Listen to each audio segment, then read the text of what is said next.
का निर्माण कैसे हुआ, सबसे पहले यह जानने की कोशिश हम लोग करेंगे। देखिए, पृथ्वी की उत्पत्ति जब सूर्य से हुई थी, चाहे वो सूर्य के स्वयं का विस्फोट हो या स्वयं एक तारा के आने से आकर्षण हो, लेकिन पृथ्वी की उत्पत्ति सूर्य से ही हुई है, ये कंफर्म है। अब रहा कि पृथ्वी जो आज इतनी सघन दिखती है, इतनी सघन थी नहीं। पृथ्वी धीरे धीरे सघन होती जा रही है। कारण है कि पृथ्वी पर जल है। पृथ्वी के सघनता का कारण क्या है? जल की उपस्थिति। अगर जल नहीं होती तो पृथ्वी इतनी सघन नहीं होती। और यही कारण है कि सूर्य मंडल का सर्वाधिक घनत्व वाली पिंड कौन सी है? पृथ्वी है। स्वयं सूर्य में भी उतना घनत्व नहीं है, न शुक्र में है, न बृहस्पति में है, न शनि में है। सर्वाधिक घनत्व आपके पृथ्वी का है। पृथ्वी का घनत्व एवरेज है 5.5 ग्राम प्रति क्यूबिक सेंटीमीटर। 5.52 ग्राम प्रति क्यूबिक सेंटीमीटर। एकदम रट जाइएगा, एग्जाम में आता है। 5.52 ग्राम 1 क्यूबिक सेंटीमीटर का वजन लेंगे हम, तो उसका हो जाएगा 5.52 ग्राम। यानी पानी का वजन से सीधे 5.5 गुना ज्यादा। आप समझ सकते हैं इसकी डेंसिटी कितना ज्यादा पृथ्वी की है, वो भी एवरेज है। ऐसे इसके हम गुरुमंडल का ले ले, सेंटर का ले ले, तो वो 11 से 18 के बीच हो जाता है। ध्यान दीजिएगा, सूर्य मंडल की सर्वाधिक घनत्व वाली अगर कोई ग्रह है तो आपकी पृथ्वी है। अब इस पृथ्वी के घनत्व बढ़ने का एकमात्र कारण क्या है? जल। जल की उपस्थिति। अगर पानी नहीं होता तो इतना घनत्व पृथ्वी का नहीं होता। अब रही बात आपको कि इस पृथ्वी का जो घनत्व बढ़ा तो निश्चित ही इसके ग्रेविटेशनल फोर्स का मान भी बढ़ा। जब गुरुत्वाकर्षण मंडल के मान बढ़े या गुरुत्वाकर्षण का मान बढ़ा तो वैसी स्थिति में आपको जो यहाँ गैसें बनती थी और अंतरिक्ष में चली जा रही थी वो ठहरने लगी। बुध पर भी गैस बनता है, लेकिन गुरुत्वाकर्षण के मान कम होने से रुकता नहीं है, अतः बुध पर वायुमंडल नहीं है। चंद्रमा पर भी वायु का निर्माण होता है, लेकिन गुरुत्वाकर्षण के मान कम होने के कारण चंद्रमा पर वायुमंडल नहीं है, वो अंतरिक्ष में सब चले जाते हैं। लेकिन पृथ्वी के गुरुत्वाकर्षण के मान जैसे ही 7 से अधिक हुआ, वैसे ही यहाँ वायुमंडल का निर्माण होने लगा। और पृथ्वी पर जो पहले वायुमंडल था वह जहरीला गैस का था, लेकिन वो कलरलेस था, स्मेललेस था। कलरलेस मतलब रंगहीन, जिसको देखकर आप पता नहीं लगा सकते हैं, और स्मेललेस माने गंधहीन, जिसको देख कर सूंघ कर आप पता नहीं लगा सकते। तो कलरलेस और स्मेललेस था। लेकिन रुद्धोष्ण ताप परिवर्तन के कारण चूंकि वाष्पीकरण ज्यादा होने लगा और एकाएक ऊपर गया और फैलाव जब गैस का हुआ तो टेम्परेचर कम हो गया। किसी भी वस्तु का यदि आयतन का विस्तार कर दिया जाए तो ताप ह्रास दर उसका क्या हो जाता है? बहुत कम हो जाता है। तेज गति से ताप गिरने लगेगा। जैसे एक कप में अगर आप चाय लेकर रख दीजिए ठंडा होने के लिए और एक थाली में उसको चाय को पलट दीजिए दूसरे कप का, कौन जल्दी ठंडा होगा? थाली वाला। कारण है कि उसका आयतन बढ़ गया। तो नीचे से जब गर्म हवा ऊपर जाती है, आयतन फैल जाता है, जल्दी ठंडी हो जाती है। और जल्दी ठंडी होने पर आपको पता होगा कि वो घनघोर वृष्टि करने लगती है। यह कंडीशन ऊपर हुआ और फिर वायुमंडल में जो मीथेन गैस थे वो क्लैथरेट के रूप में ठोस ठोस आइस के पैकेट में नीचे आने लगे। आप आश्चर्य करेंगे, सबसे शुद्ध पानी होता है वर्षा का पानी, क्योंकि वेरी लो टेम्परेचर पर वाष्पीकरण होता है। डिस्टिल्ड वाटर जो कहते हैं ना, वो डिस्टिल्ड वाटर बहुत प्योर नहीं होता, क्योंकि गर्म करके जो डिस्टिल्ड वाटर भाप से हम बनाते हैं उसमें अन्य कई कंपाउंड जो है उनके बॉइलिंग पॉइंट पर पहुंचने से वो वाष्पीकृत हो जाता है और इवेपोरेटिव पॉइंट से वो वाष्प जल के साथ चला जाता है। परंतु सूर्य के प्रकाश से जो वाष्पीकरण होता है वो स्लो टेम्परेचर होता है। जल एक ऐसा पदार्थ है जो प्रत्येक ताप पर वाष्पीकृत होते रहता है, चाहे -10 के लेकर जाइए तो, और चाहे 100 लेकर जाइए तो। अंतर इतना है कि टेम्परेचर कम होने पर वाष्पीकरण के दर कम होगा और टेम्परेचर बढ़ाने पर वाष्पीकरण के दर अधिक होगा। लेकिन वाष्पीकरण देखे होंगे बर्फ में से भी धुआं धुआं धुआं फेंक रहा है, यानी वो वाष्पीकरण ही हो रहा है। तो इस तरीके से आपके रुद्धोष्म ताप परिवर्तन हुआ, क्लैथरेट आ गया और जल अपना तल फिजिक्स में आप जानते हैं स्वयं ढूंढ लेता है। तो अपना तल ढूंढ लिया और पानी के बहाव के साथ समंदर में चला गया और समंदर के तलहटी में बैठ गया। आपको शायद ये भी पता होगा कि हाई कंसंट्रेटेड यदि मीथेन गैस हल्का नहीं होता है कि ऊपर उड़ेगा, भारी होता है। ये घर में जो हम लोग गैस एलपीजी यूज करते हैं, ये लोग कहते हैं गैस खोल दिया तो सब उड़ गया। नहीं, अगर गैस पूरा खोल दिया जाए वो नीचे जल्दी पसरता है, क्योंकि वो कार्बन के अपरूप होते हैं और कार्बन इतना हल्का नहीं है कि सब ऊपर में जाएगा। ये हमेशा ध्यान रखेंगे। जो हम CO2 छोड़ते हैं या धुआं छोड़ते हैं, तत्कालिक हाई टेम्परेचर पर होने के कारण ऊपर जाता है, फिर जैसे ही कम टेम्परेचर को पाता है वो नीचे चला आता है। तो इस तरीके से आपको वो नीचे चला गया समुद्र की तलहटी में। आज भी बंगाल के खाड़ी में क्लैथरेट है बहुत मात्रा में, यानी पेट्रोल के बाद यदि सबसे भविष्य के लिए प्रयोग करने वाला सस्ता ईंधन मिलेगा तो वो होगा आपको क्लैथरेट। और ध्यान रखेंगे ऐसे भविष्य के ईंधन के रूप में हाइड्रोजन को माना जाता है, क्योंकि नाभिकीय संलयन की क्रिया करने से बहुत ऊर्जा मिलती है और वो भविष्य की बात है जिसको कंट्रोल्ड एनर्जी के रूप में हम प्रयोग करेंगे। अभी हाइड्रोजन को कंट्रोल्ड एनर्जी के रूप में प्रयोग करना पॉसिबल नहीं है। अब रही बात यहाँ आते हैं हम, तो धीरे धीरे जब वो क्लैथरेट नीचे आया और समुद्र में साइनोबैक्टीरिया शैवाल जैसा पौधा उगने लगा, उन्होंने प्रकाश संश्लेषण की क्रिया किया, ऑक्सीजन छोड़ने लगे और इस प्रकार वायुमंडल बना, जिसमें इस वायुमंडल में ऑक्सीजन वगैरह नाइट्रोजन वगैरह विपुल मात्रा में है। लगभग 78% नाइट्रोजन है, वो हम अगली वीडियो में और कक्षा में आपको बताएंगे, और 20.98% के आसपास आपका ऑक्सीजन है। 78% नाइट्रोजन है और 20.94 या 98 के आसपास आपका ऑक्सीजन है। कार्बन डाइऑक्साइड 0.03% था, 0.04% आज की पुस्तकों में आना शुरू हो गया है। ठीक इसी ढंग से आपका अन्य बहुत सारे CO2 है, SO2 है, बहुत से गैस है हमारे वायुमंडल में। तो यहाँ देखेंगे ये आपका है पृथ्वी। अब इस पृथ्वी जो है गोलार्ध है, जियोइड है, और पृथ्वी के इस नॉर्थ पोल एरिया में अगर आप लेते हैं तो थोड़ी सी पृथ्वी धसी हुई है।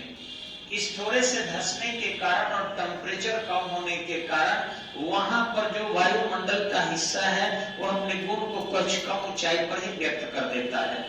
ध्यान रखेंगे ठोस द्रव गैस में तीनों में गैस एक ऐसा पदार्थ है जो थोड़ा सा भी टेम्परेचर बढ़ाते हैं तो ज्यादा आयतन फैलता है उसका।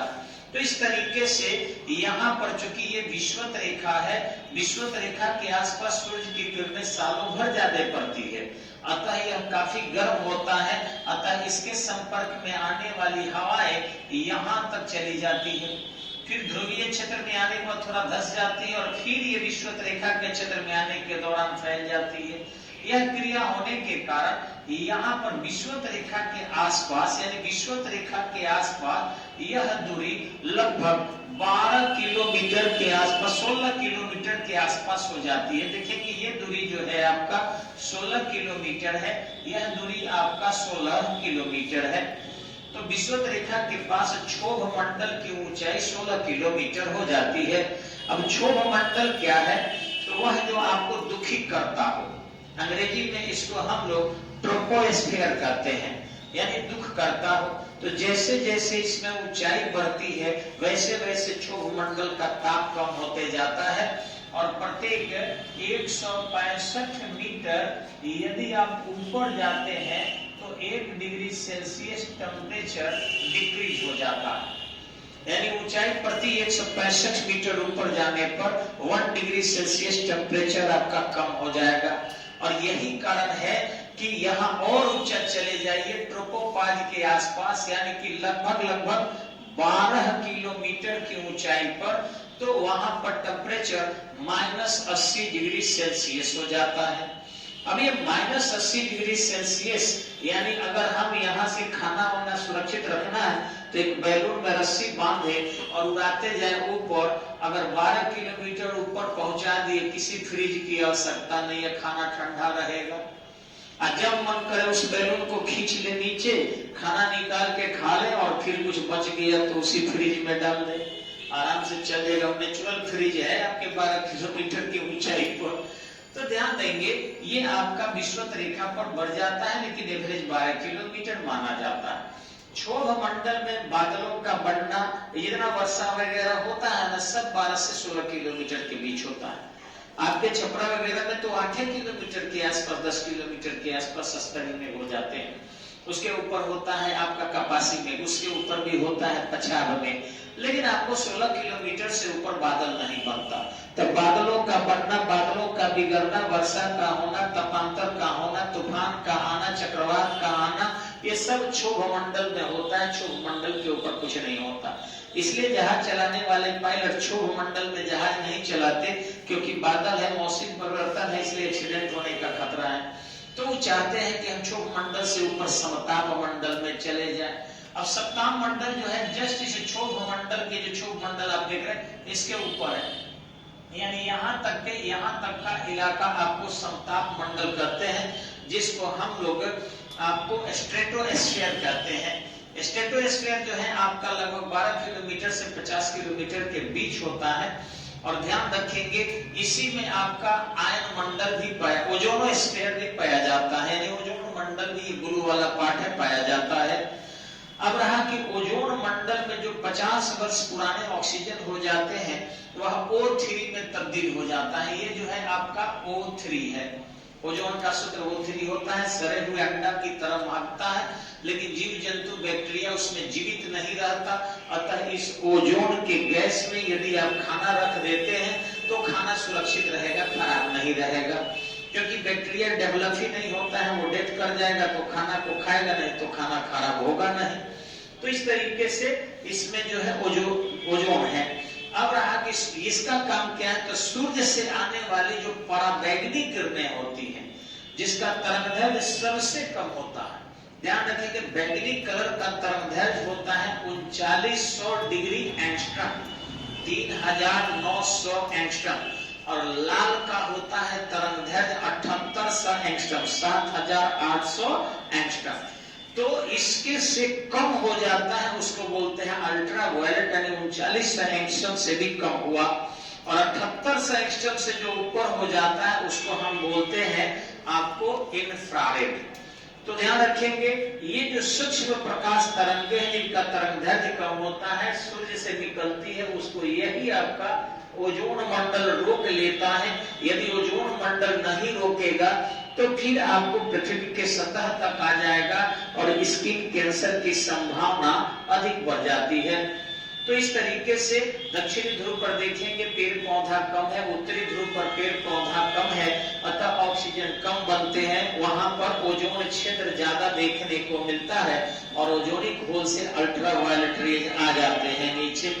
अब देखेंगे आप इस आपके समताप मंडल में ऊंचाई बढ़ने से ताप में कोई परिवर्तन नहीं होता, न तो इसमें बादल बनते हैं, न बादल का बिगड़ना, न तूफान का आना, यानी आपको हर जगह लगभग समान ताप पाया जाता है।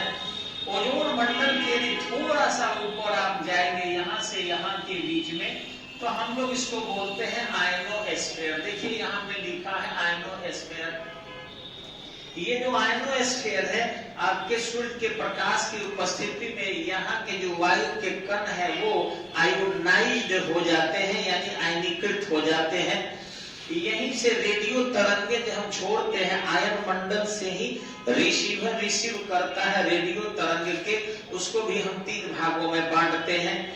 एक होता है आपका जो काफी दूर तक भेजा जाता है, शॉर्ट वेव्स कहा जाता है। दूसरा लोकल एरिया में भेजा जाता है, उसको हम लोग मीडियम वेव्स कहते हैं। और एक फ्रीक्वेंसी मॉड्यूलेटेड आ गया है जो आप देखे होंगे एफएम चैनल रेडियो पर चलाते हैं, बहुत साफ साफ आवाज आती है, लेकिन इसको दूर तक भेजना थोड़ा दिक्कत हो जाता है। तो इस प्रकार उसे कई लेयर में बांटते हैं।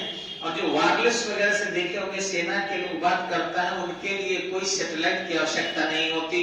वो रेडियो तरंग को छोड़ते हैं और आपको आयन मंडल तक जाता है और वहीं से रिटर्न हो जाता है। यानी कि आपको रेडियो तरंग से वायरलेस से बात करने वाले लोगों की रिकॉर्डिंग नहीं हो पाती। लेकिन हम जितने ही सैटेलाइट से बात कर रहे हैं, ये सबका खाका रहता है और सरकार चाहे तो, वैज्ञानिक चाहे तो उस खाके को निकल सकते हैं।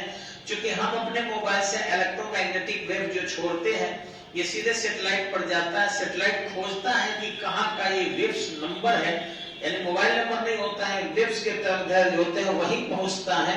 रिसीव करने वाला रिसीव करता है, लेकिन बीच में एक माध्यम जरूर होता है, हमारा उपग्रह, जो कंपनी खरीद कर उसके एरिया को, उस रेंज को रखती है और हमें प्रोवाइड कराती है। वही चीज आप दूसरे जगह देखेंगे अगर आयन मंडल में, तो इसमें किसी भी सैटेलाइट की आवश्यकता नहीं है। रेडियो तरंग से हम सूचना प्राप्त कर सकते हैं।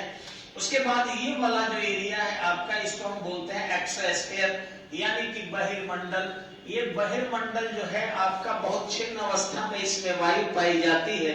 हालांकि टेम्परेचर इसका ज्यादा होता है, लेकिन वायु की सघनता, जैसे आप पुआल के आग जलाते हैं, काफी जलते हुए दिखता है, लेकिन हाथ ऐसे ऐसे कर देते हैं, कहाँ जलता है?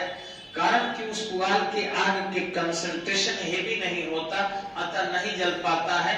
यहाँ भी आपको खैर इसी ढंग से है, यानी कि एक्सोस्फीयर में, जिसको बहिर्मंडल हम कहते हैं, वायु की सघनता कम है, जिस कारण टेम्परेचर हाई होने के बावजूद भी उतना टेम्परेचर से प्रभावित नहीं करता। और जब भी किसी सैटेलाइट उपग्रह को भेजते हैं तो वहां पर हम थर्मोकोल लगा देते हैं, क्योंकि वायुमंडलीय घर्षण से जब आग लगे तो थर्मोकोल अपने आप साइड हो जाए और उस सैटेलाइट को डिफेंस दे सके। उतरने के दौरान भी इसी ढंग से हम टेक्नोलॉजी का प्रयोग करते हैं। अंतरिक्ष यात्री जितने भी गए हैं वो सभी सिद्धांत का प्रयोग करते हैं। वायुमंडल जो है आपको छिन्न अवस्था में, बहुत छिन्न अवस्था में 10,000 किलोमीटर की ऊंचाई तक पाई जाती है। ऐसे 1,000 किलोमीटर की ऊंचाई तक सुस्पष्टता इसको आप देख सकते हैं। रही बात आपको कि वायु की बहुसंख्यक मात्रा, तो ऑक्सीजन आपको हार्डली 20 किलोमीटर की ऊंचाई तक मिलेगा, कार्बन डाइऑक्साइड हार्डली 12 किलोमीटर की ऊंचाई तक मिलेगा, नाइट्रोजन आपको 80 किलोमीटर की ऊंचाई तक पाया जाता है। और इस तरीके से उसके ऊपर सूक्ष्म गैस, काफी हाइड्रोजन है, हीलियम है, वही केवल मिलते हैं। गैस की सर्वाधिक मात्रा इन छोटी ऊंचाइयों में ही रह जाती है, यानी कि सप्ताह मंडल के नीचे ही करीब 80% गैस है। उसके बाद की दूरी में ये गैस काफी कम हो जाते हैं। यहाँ देखेंगे आप आयन मंडल में एक और चीज दिखाई पड़ता है कि सूर्य की जब लपटें काफी लंबी चौड़ी निकलती है तो आयन मंडल में उत्तरी गोलार्ध में जब प्रकट होती है तो अरोरा बोरियलिस, और दक्षिणी गोलार्ध में प्रकट होती है तो अरोरा ऑस्ट्रेलिस कहेंगे। अर्थात उत्तरी गोलार्ध में उसको सुमेरु और दक्षिणी गोलार्ध में कुमेरु कहते हैं। अब नहीं कुछ सवाल पूछने की तो आपसे थोड़ा पूछ लेते हैं। तब तक के लिए वीडियो में इतना ही। रेगुलर क्लास में आते हैं हम लोग। धन्यवाद, नमस्कार।